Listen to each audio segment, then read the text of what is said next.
Speechless, the 7-minute horror. Nothing scarier than not being believed. You can see what the camera angles are repeated several times, and it works. But at the same time, that's a low-budget technique where you put the camera in one position, shoot multiple shots with it, and edit them into the flow. I picked up on that. I thought the door was horribly plain, that there had to be like that much space, 2 inches of space at the bottom of the door. It must have been a crappy carpenter that put that door up there.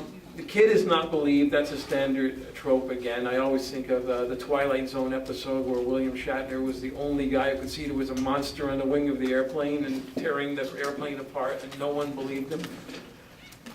So that's a thing that they do. And I could also see you could by a little bit of editing, you could have the notes in different languages and sell this to other markets.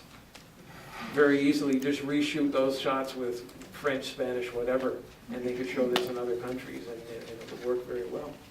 I thought it was kind of very stylish at the end to see this thing as the door closes in the room already. It was just sort of like chilling. But one thing that I really loved was this sort of subtle twist on which door it was. So when I started watching the film, I was assuming that was a closet door.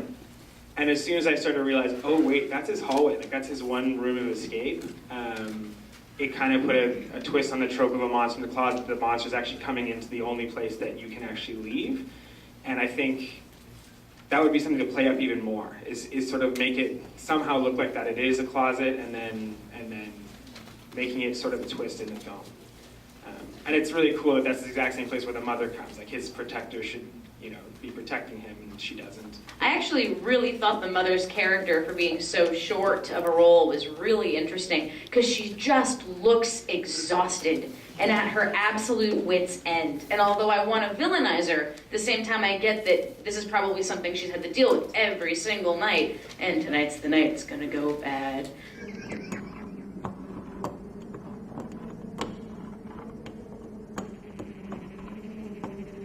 Wonderful sound in this piece. That last scene where you're hearing those noises and he's not saying a word.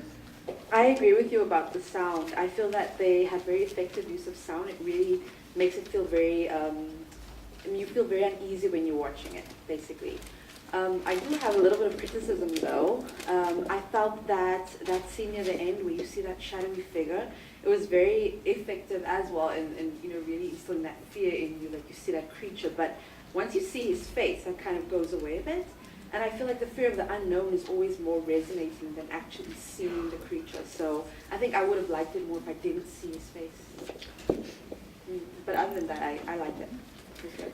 I found that the monster was the mother, that she opened the door for the monster to go in by not believing, by not letting her child speak. The child looked terrified, but she did well. Obviously, she was probably at the end of her wits, but what's a mother for?